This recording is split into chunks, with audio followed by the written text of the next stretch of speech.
Welcome to the Unpopped Review, movie reviews, movie lover, and not a movie critic. Before I get started with today's review, I just want to say I'm hosting a game on my website at unpoppedreview.blogspot.com. The game is a prediction of the top 10 movies of this summer's box office hits. A complete set of the rules for the game we posted in a direct link in the description. Basically, you pick the top 10 plus 3 wildcards of the movies that you think will have the highest box office return this summer. And then, depending on how close you are, you get points awarded to you. I currently haven't announced any prize for the game, but if I get at least 20 people playing, that's right, an easy 20. Then I will announce a prize for the winner. And you have from now to May 21st, 2016 to submit a prediction. So head on over to the link in the description, submit your prediction, and let's see what movies dominate the box office. Now let's get to this week's review, Captain America: Civil War.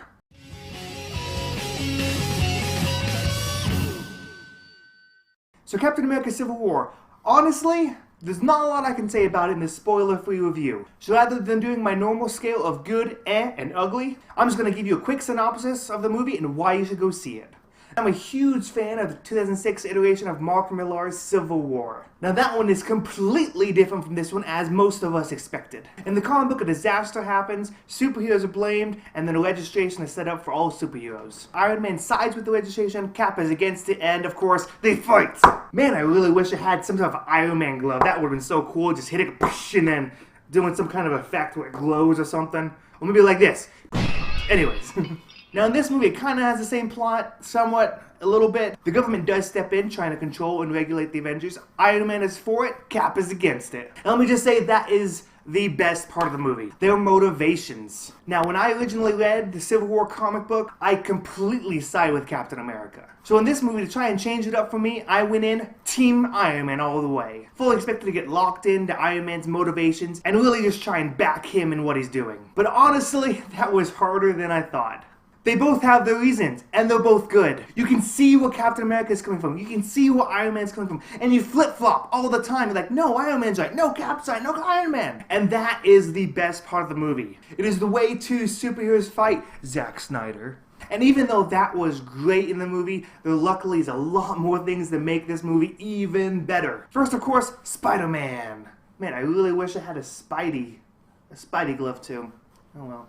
Tom Holland is amazing as Spider-Man. The best Spider-Man I have ever seen. And he is going to be the Spider-Man for who knows how long, and I am so happy. I'm not going to ruin anything about him, but just know that he is amazing and you will most likely love him. And then the King of Wakanda, T'Challa, aka Black Panther. He was awesome as well. There's scenes where they're running and they're fighting and he's like, awesome character. And I'm not going to go through every single superhero in this movie, but every single one of them have their own specific moment. And most of it happened at that airport fight that you see in the trailer. That fight scene is definitely the best fight scene in any superhero movie, and possibly one of the best fight scenes ever. Now before I finish up real quick, I do want to say that there are a few things that did bug me. I guess this would officially go in my section. First of all, shaky cam. Sometimes I think shaky cam is used in a great way, like in Bourne Identity. But in some of these fight scenes, I thought it was just a little too much. Luckily, it only takes place in some of the close quarter hand-to-hand combat, so it's not too bad.